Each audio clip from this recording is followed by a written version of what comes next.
सन् 1846 गगनसिंह नामका शक्तिशाली सैन्य अधिकारी तथा महारानीका निकट सहयोगीको रहस्यमय हत्या भएपछि नेपालको राजनीतिमा ठूलो मोड आयो।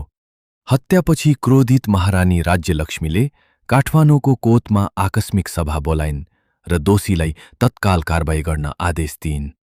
दरबारका भारदार सैनिक अधिकारी र मन्त्रीहरू तनावपूर्ण वातावरणमा कोतमा भेला भए। त्यही रात नेपालको इतिहासकै रक्तरञ्जित घटना कोत पर्व घट्यो। सभाका क्रममा आरोप प्रत्यारोप बढ्दै गए र अचानक हिंसा सुरु भयो। जङ्गबहादुर आफ्ना वफादार सैनिकसहित पहिले तयारी अवस्थामा थिए। कोतमा अफरातफरी मच्चिएपछि उनका सैनिकहरूले पाडे, थापा लगायत धेरै शक्तिशाली भारदार तथा राजनीतिक प्रतिस्पर्धीहरूलाई निर्ममतापूर्वक हत्या गरे। एकै रातमा नेपालको ठूलो राजनीतिक शक्ति संरचना ध्वस्त भयो। यस घटनापछि जङ्गबहादुर देशकै सबैभन्दा शक्तिशाली व्यक्ति बने। उनलाई प्रधानमन्त्री तथा सेना प्रमुख नियुक्त गरियो। तर केवल पद प्राप्त गर्नु मात्र पर्याप्त थिएन। सत्ता टिकाउन उनले आफ्ना सम्भावित चुनौतीहरू पनि हटाउन थाले।